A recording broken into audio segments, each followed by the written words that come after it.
So with a plethora of DAW's DAWs on the market, which one is right for you in 2019?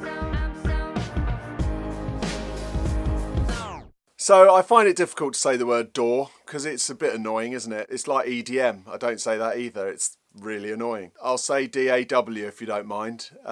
Forgive my oldness. So, which DAW in 2019 do I think's right for you and why? Now, there are loads on the market. I'm not going to go into each individual one, but I'll tell you what to look out for whilst you're going for them from my knowledge and speaking to producers and mixers and stuff that I deal with daily. Now, there's loads of different types, and I think the way that you work is probably the best way if you're a writer to find something, whether you like Cubase or Ableton or Fruity Loops or FL if you're new. Whether you like any of those for working, whichever I think personally gets the job done quickest.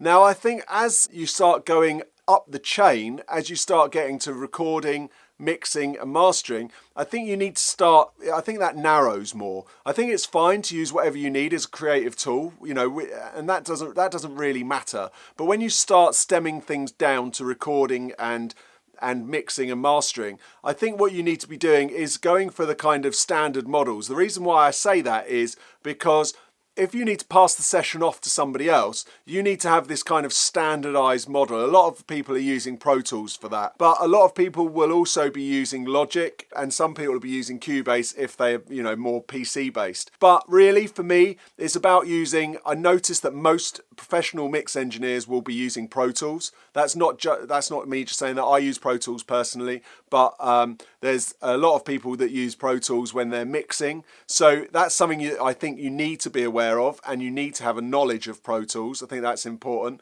But I do think it's really important to have a knowledge of, say, 2 or 3. So I would say pick one for writing and pick one for, you know, putting this track together and blending and all those kind of things. You might enjoy some shortcuts on one, you might work faster on another, but I think as you progress, I think it's definitely worth knowing Pro Tools and having that in your armour, because a lot of people will ask you for a Pro Tools session, or they'll say, I'm in Pro Tools, can you do this? So it's just good to have. Now, as a mastering engineer, there's a lot of mastering software out there. A lot of people use Wavelab. Personally, I've tried Wavelab. I didn't like it. It was a little bit too PC looking, and I'm a Mac guy, so it sort of just was a bit clunky and the learning curve was too high, and I don't really need it. I'm mastering tracks where it comes in and out. I want to use Pro Tools. I can do stuff quickly on there. I can edit on there. It's fine. It doesn't crash. That's my main thing, because I used to use a thing called Sonic Solutions, which is Soundblade. If anyone else out there is a mastering engineer knows it, but it crashed all day long. It sounded amazing. I don't know what they did. They had some kind of audio engine that had a really nice sound to it, so